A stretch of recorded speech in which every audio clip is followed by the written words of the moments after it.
Now, Princess Catherine has dropped a major hint about a possible Australian royal tour in the near future. That is very exciting. What exactly did the Princess of Wales have to say? Yes, so Kate was out in force for St Patrick's Day. She was at a military barracks in London with the Prince of Wales, and she was talking to an Australian corporal, and they were chatting, and it was one of those great moments where we're not just seeing them chatting, but we're also hearing what they're saying. And basically Kate was talking to him about Australia. Of course, she has been here before. There was the royal tour in 2014, more than 10 years ago.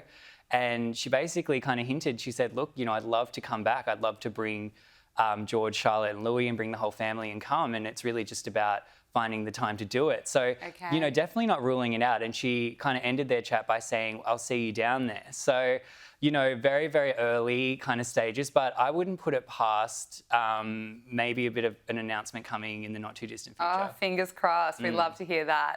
Conservative think tank, the Heritage Foundation, has succeeded in its legal battle to have Prince Harry's visa application and his documents to enter the US released. So what exactly did the documents reveal? And unfortunately, some of those documents were redacted. Yes, so it's kind of a mixed response. So for the Heritage Foundation, they've succeeded in having the documents released. This was a campaign that was launched over a year ago, basically because these guys got together and thought, well, hang on, Harry's going on in his book about using drugs, using illicit substances, all illegal things.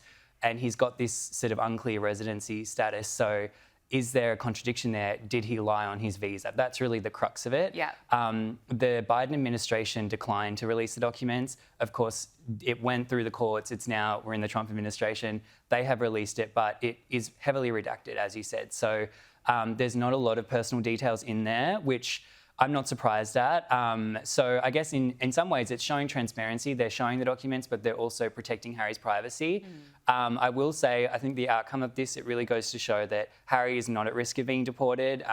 There's nothing in the documents that's not redacted, I guess, that indicates that he has lied. Also, I think the fact that they have redacted it shows that they're concerned about his privacy and that there isn't really going to be any more movement on this. So I guess good for the Heritage Foundation that they fought it, they went through the courts and they got the documents released. But I think a huge relief for Harry, because I do think this is probably the end of the visa speculation. Okay. A new book by royal author Tom Quinn has revealed bizarre details about how Prince Andrew allegedly treats staff at the Royal Lodge. So what were some of the biggest revelations about working for the Duke of York? Yeah, so Tom Quinn's released this really kind of humorous book in a way, talking about, the lives of the staff at the palaces. What is it really like being, a maid or a butler to a member of the royal family? And unsurprisingly, some of the kind of craziest stuff in there was about the staff who work for the Duke of York. There were some really funny things in there. We've known this before, that he is obsessed with teddy bears. He has 40 teddy bears that have to be assembled and arranged perfectly. Staff are given a chart to arrange Prince Andrew's teddy bears on his bed every day. So there's quirky stuff, but there's also just stuff in there about how, especially in recent years since he's left the royal family, that he takes it out on staff because he is in isolation. He is in this sprawling property with not necessarily a lot of interaction with the outside world. And apparently it's the staff that are really suffering because, they have to deal with his moods. So, not surprising, but definitely, a kind of icky kind of book. It doesn't really paint him in a positive light. No. Finally, I want to talk to you about some Hollywood news. There are calls for Ye to be kicked off X. Very fair, valid calls. Yeah. He's had a history, as we know, of making pretty vile anti-Semitic comments, and now he's tweeted about Beyonce, Jay-Z and their children. What can you tell us?